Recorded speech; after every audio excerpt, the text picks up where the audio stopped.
Hey, Andrew. Hello, Steve. How are you, mate? Good, mate. How you doing? You got sound and vision there? I have it all. Do you have it all? All good, mate. Yes, we are good to go. So, All how have right. you been? You've been a busy, busy, busy, and even busier man. Yeah. Mate, it's just a busy person. I just like to be doing things. Yeah. Mum, you wouldn't have thought so when I was, 15, 16, but it's really turned around. I guess I just love embracing this second chance I've had. So I just try and go flat out. Well, you've had a great second chance with Breakdown. Even though it is your fourth solo record, Breakdown's actually a really eclectic bunch of songs. I'm digging it.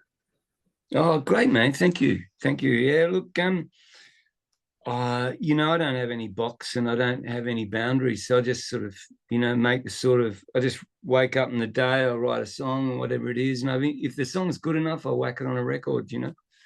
Yeah. Well, for me, I can tell that you come from the school of Dylan, Bowie, Lennon, and McCartney for sure.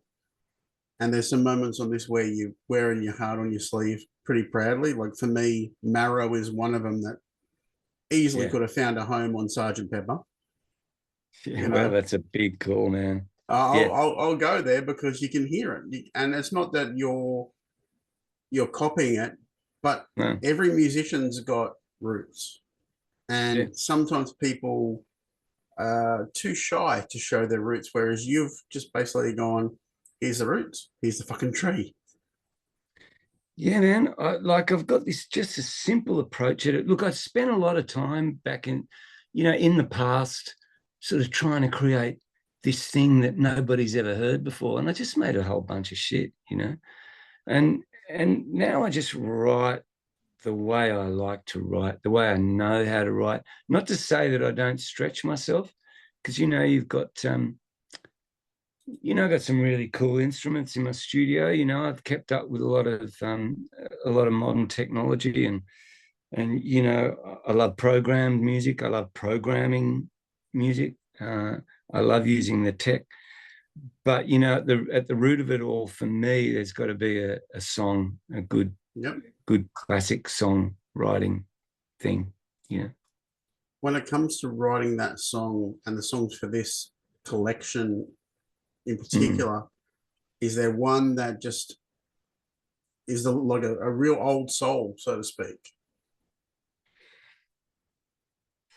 As in a song itself. Yeah, yeah, it's the one that just you really maybe had it in mind for something else, put it aside, came back to it a few times. Yeah. Well, in fact, it's really funny. I'm very instinctual. I There's a song called "Head Full of Dreams." I think that's what it's called on the record. I'd recorded that previously, and it never found a home. And I was doing the running order, and you know, I put the album together, and I went, "There's this one song that just didn't feel authentic. It felt like I was trying to, and it was exactly what I tried to do, to write a song that was a little bit more up tempo, Yep. because it's a mid tempo sounding record. Yeah. And I wrote this thing and I recorded it and mixed it. It just didn't feel right. And then I sort of listened through my catalog, and I had this song, Head Full of Dreams. It was finished. It was just never really on a record. And I thought, this is a much better song. This is lyrically something that I believe in, where the other one was a little bit fabricated. And I don't do that often, very rarely, in fact. So that one, I guess. Yeah, cool. Like for me, when I'm listening to it, so gave a few spins, even as a parent of a kid that trains soccer 3 nights a week, we had it on the way home tonight before the interview. Good man. So Yeah. I get like some really cool R&B vibes. I get some funky jazz vibes. I get some chill vibes. I just love the fact that, like you said, not in a box. Is it really hard in this day and age to go, no, I'm not going to be like everyone else and be in the box? Look, I'm in a very fortunate position where, you know, um, I'm fine, you know, and I'm not trying to be the next big thing. I'm just trying to be as authentic myself as I can be. Yep. And so I, you know, and I hope my fans don't get this the wrong way, but I don't make music for them. I make music because I have to make music, and then I put it on a record and I happily give it to them. Yep. And you know, and I think the fans that connect, you know, my fans are really loyal fans. They're so wonderful, you know.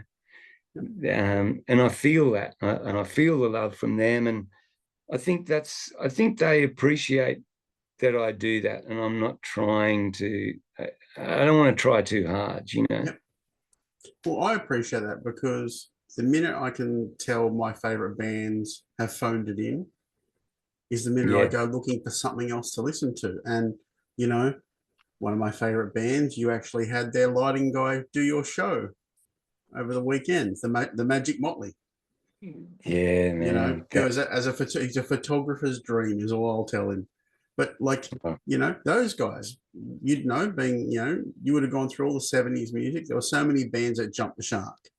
And yeah, I'm glad that you haven't, because if someone goes and listens to this album, I'm going to say give it 3 or 4 really good yeah, spins. Don't hit shuffle. It's actually an album. I love the fact you made an album. yeah. It is an album. The two sides are quite distinctive, and you know, I'm into the artifact. I love that I can make vinyl again. I really love it. And that was my focus for the record, you know, for the running order. It was for vinyl Yep. because I know the rest of the planets, you know, anyone that's not listening to vinyl are generally on shuffle and listening to a song at a time. And I'm not going to put my best song up front. I'm going to put the one that opens a record well. Yep. You know, it's Yeah. like the when you turn your Mac on, Yeah, gun. exactly. I want that song to be the one, you know, and so it's more, yeah, it's more old school way of thinking, you know, I guess. Yeah. And look, no offense to the newer generation who have jumped on the No, vinyl trend, unlike us old bastards here who lived vinyl. But buying a vinyl today is not the same as buying it in the 70s and the early 80s, where there were little areas in the record shop where you could go give it a quick spin if you were lucky, or you bought an album on the cover alone, not on the 7 singles that got released before the album came out, you know? yeah. How, can you think about a time when you went into a record store and bought something on the cover alone? Oh, heaps of times. Earth, Wind and Fire. Yep. Remember I bought that. Oh yeah, it would have been a bunch of records, a lot of crap ones too, but you Yeah. know, but that was the beauty of it, wasn't it? You know, I don't want to burst the trend bubble of you know, because think people, you know, feel the same way. They love to hold. I had a lot of people at the Opera House buying a record that don't have record players. Yep. They just want to hold it, you Yeah. know. They want to look at all the pictures, you know. And you know, it's funny, Andrew. Just the other night, I'm moving house. I bought a new place, and I'm moving my studio, and I was going through boxes as you do, and I was looking at an old photo album, and I was flicking through the photos, and it was like I was doing something so special, Yep. you know. And I was looking through, you know, this hard copy pages of not the best photos, not all of them, but gee, it was just so beautiful. And in fact, that's kind of why I guess I called the record Breakdown, because I feel like we're falling apart at the seams a little bit. There's this big disconnect. You know, there's no major theme through the record. It's not Yep. a concept album, but you know, that's what I feel that. And you know, that's what's wonderful about being able to be a songwriter. I don't have to answer to anybody. I can do it old school, and I can, you know, a lot of people do it. It's not as if it's changed that much. And one of my favorite bands, you know, Sticky Fingers, you know, Yeah. they've got a great sort of balance of being super hip and current and just being a rock and roll band, you know. I'm actually going to disagree with you on the fact that the album not having a theme, to me, as not a Yeah. theme in the story or the music. I actually when I listened to it in full the first time, it's literally, people talk about, oh, it's like a wave. No, your album's like it being like on a little boat in a river that just goes like this. And that's the theme to it. It's just get in, push, and you'll take some twists and turns, but you're never going to capsize. That's my theme when I listen to it. Oh wow, that's unreal. You're absolutely right in that sense that there is a thread, and there is a sort of musical narrative. I guess what I meant by it's not a concept album like Breakdown. Why is the world? It's not as if I had the title and I made everything fit that. But you're absolutely right, and that's a really wonderful, colourful description. I think you're right on, man. Thank you. Kid of the 70s, man. Albums are albums. Yeah, I'm loving it. I've already, I've got the next one underway. I've got most of the songs started in one way or another. I'm going to go there. I've just been enjoying playing. I've got a few really great guitar pedals, and it really inspired me to sort of make a blustering plasma kind of up-tempo rock record. Nice. Now, not rock in its natural sense. Oh, good. Not as in 70s rock. It's more, messed up, a bit kooky rock. Cool. So, yeah, I'm digging this one. Are you going to use that Gary Beers bass on it? In fact, I probably will. Gee, it's a great instrument. Yeah, I talked to Gary right as they were coming out. He came down here to do the big access ceremony. And he jumped on a Zoom with his hotel, and he had like an arsenal. It was like a guitar shop behind him in his hotel room. Yeah. And like, I'm a tragic guitar player, so I can kind of fumble on bass a bit, but there's some absolute meat in that pickup. Man, honestly, I recorded with it the other week. I bought some new preamps and I tried them out on a song. I always try my stuff out on a song because you always come up with gold, So I plugged it in, got the sound, played it, and it was like it just played itself, man. Mm. The sound and the part just went bang. It was so great, and I got so excited that I did a post, and I don't normally do that sort of thing. I find it really weird, like some kind of car salesman. But I wasn't selling. I'm not selling anything. I'm just, a brother of mine just made something really great, and I just wanted to tell people. Yeah. Oh, everyone that I know that's gotten one has just done the same thing you've done. They've had to go, this is the shit. Yeah, it really is. I mean, they're not cheap, but gosh, you get what you paid for. It's a quality instrument. If you don't want to pay, stay with the tennis racket. Yeah.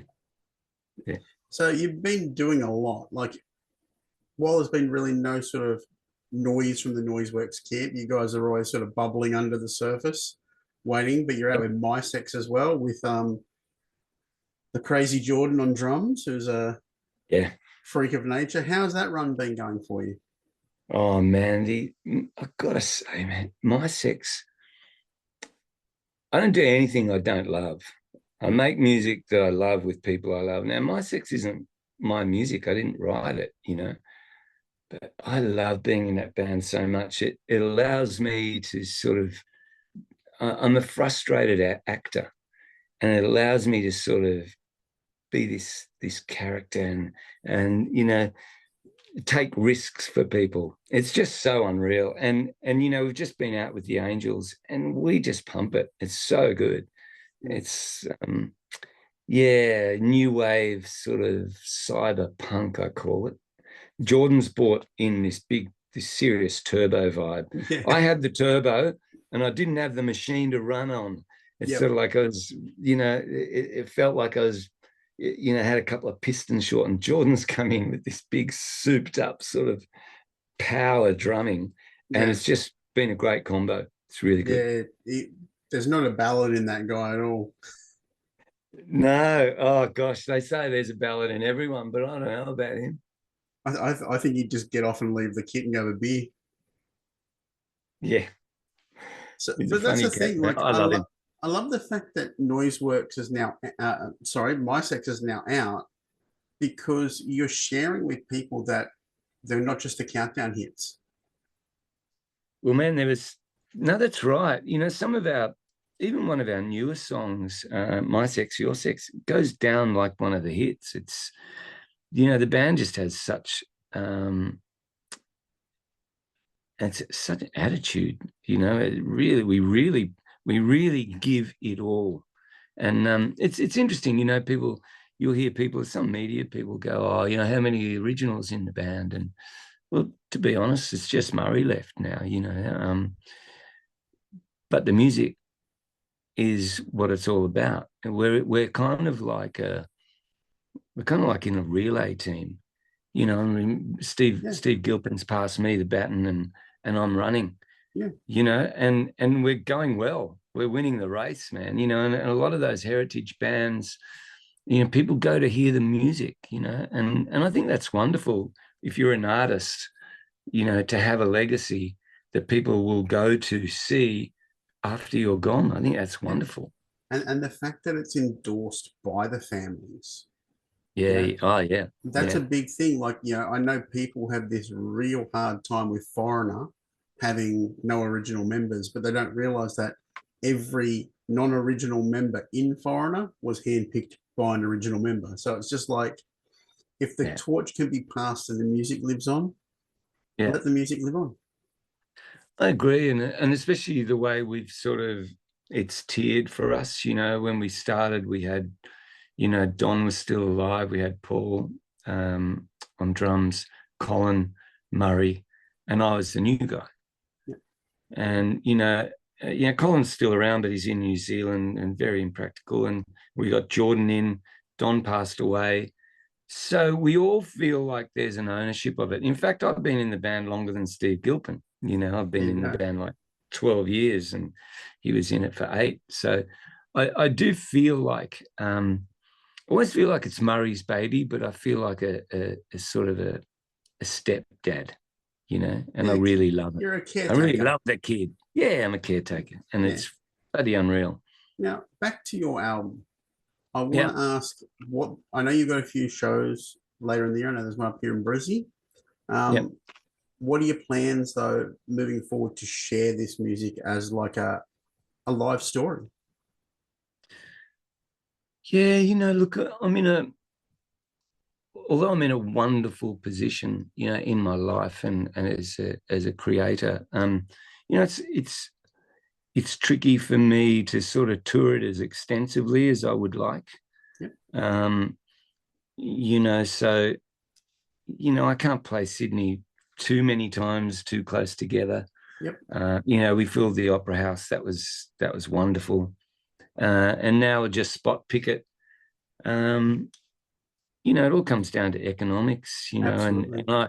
and I don't use mugs to play with me. I use my friends, people that I love, but they're all really good, Yep. and sometimes not always available, and you know it's quite costly to tour, you know, but I'm going to do what I can. And as I said, you know, once I've done a national thing, I just put another record out. Sure. Not that this one doesn't mean the world to me, it does, but I think I'm going to have one regret when I die that I wouldn't have made all the records I want to make. You know, I've got Yep. so many ideas that I want to put down. So you know, that's not going to waste any time. I mean, I guess you know you can look at anything, you know, cup half full. You know, the fact that I don't have to tour extensively means I can get back in the studio and make another record. Yeah. Have you thought So about just picking up a guitar and doing like an acoustic storytellers kind of show? I do that. Yeah, look, I do that, you know. And when I say, you know, I'll tour this um, with a 3-piece. Yep. It's a really cool show. I call it blood and guts because I start out with acoustic. I tell lots of stories. I have a keyboard player come on. We do a couple of songs together. And then I have a drummer come on. We play with some track drums and I go to electric guitar and it gets really big. Yep. So it's a real sort of from a low swell to a massive, you know, pumping tube at the end. It's pretty cool. So that's how I'm touring this one. And I think, you know, there was a decade there where I was trying to sort of reestablish myself after a rehab, and I did a lot of acoustic solo stuff. And the great thing about that was I got really good at it. I got really comfortable at being able to play for people by myself. But then I got really tired of it as well. And I love collaborating. I love the energy of playing music with other people. So I'm still riding that wave, but I'm starting to get the inkling that maybe I should start doing a couple of spot shows. Yeah, just some storytelling, because I've got some doozies, man. I got such a great story. I've had such a colorful life, you know. Yep. So tell me, what's your favorite go-to guitar at the moment? Oh. Well, at the moment, they're all packed away, about to get shipped out. But I think my go-to at the moment is, as far as electric guitars, is the Rickenbacker. I'm really digging that. It kind of plays like an acoustic, but then I can travel it, you know, sonically. If it doesn't cut it, you know, I've purchased guitars. I don't buy guitars because I love seeing them on the wall. I buy them because they do a different thing. And as a producer, I want to be able to say to someone, look, do you want to try that guy? You know, the Maiden Firebird. It's really kooky. Whack it through this Wem amp, 1960s Wem amp, and I reckon we'll have something pretty interesting. Or, you know, go the Les Paul and the Vox, or go the 335. You know, it means a lot to me to have those tools.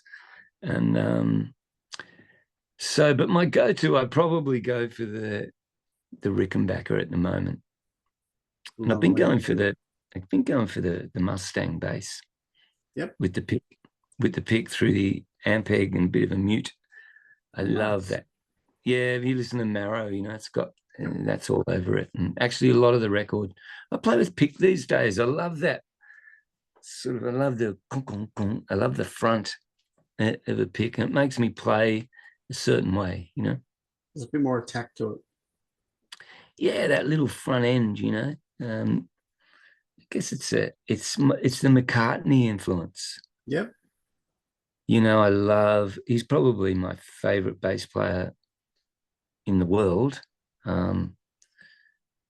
You know, he's just so melodic. You know, the bass sings. He's a lead bass player. He really is. I mean, you know, maybe it came from, you know, putting the bass on, you know, later.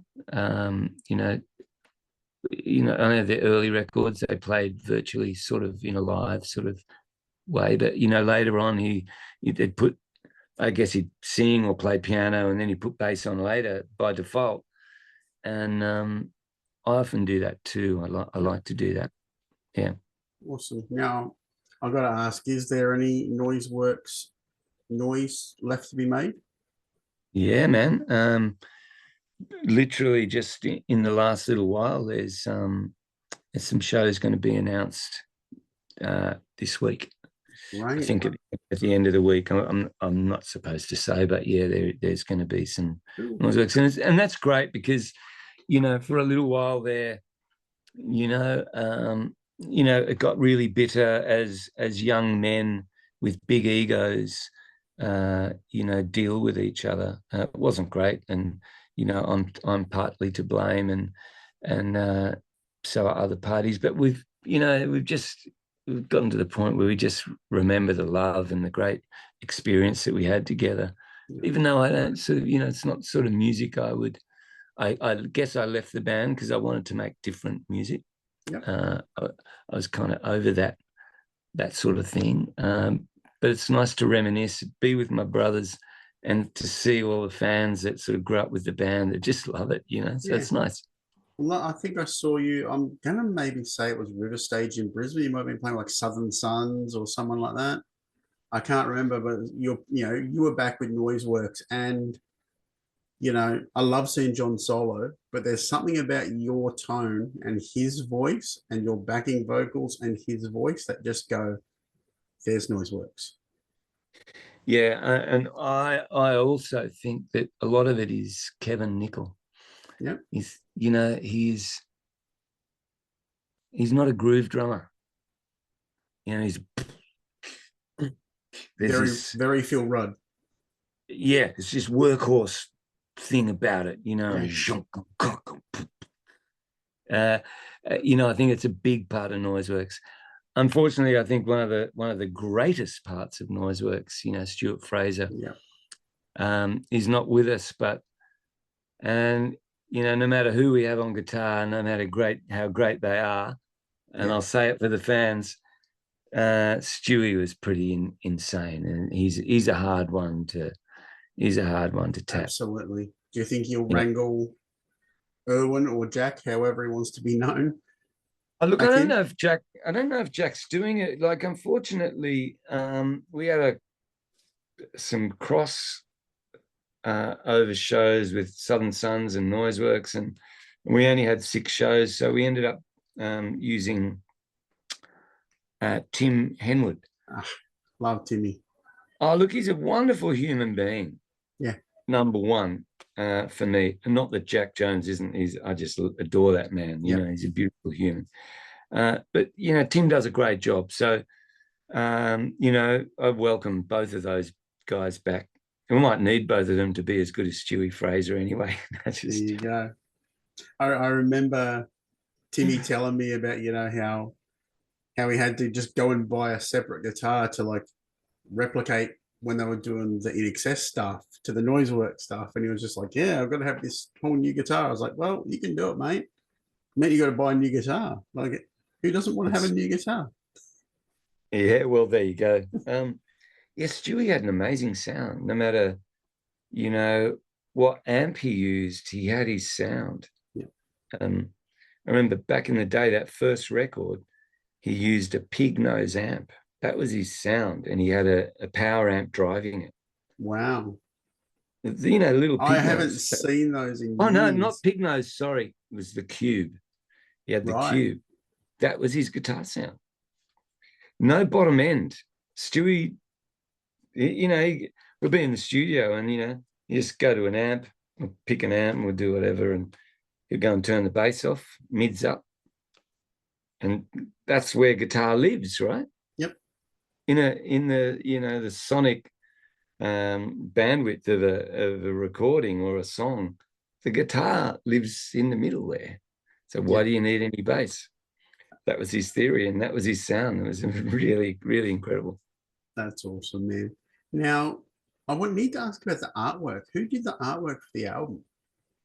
Yeah, how good's that? It's a dear friend of mine, poor soul, and I say that with all the love, misunderstood, made some bad mistakes, but mental health and addiction will do that to someone. But a guy called Dylan Frost, who I've been trying to help get clean, and who's been,